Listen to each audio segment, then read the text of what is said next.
Hello everyone, today we will talk about how to fix the app of Roblox.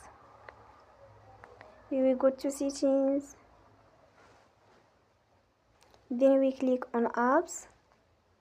After that we will search the app Roblox and you will click. Then you will on for stop. After that you will go to storage. Then we click on clear cache. In the end, turn your phone and you will recharge your phone again.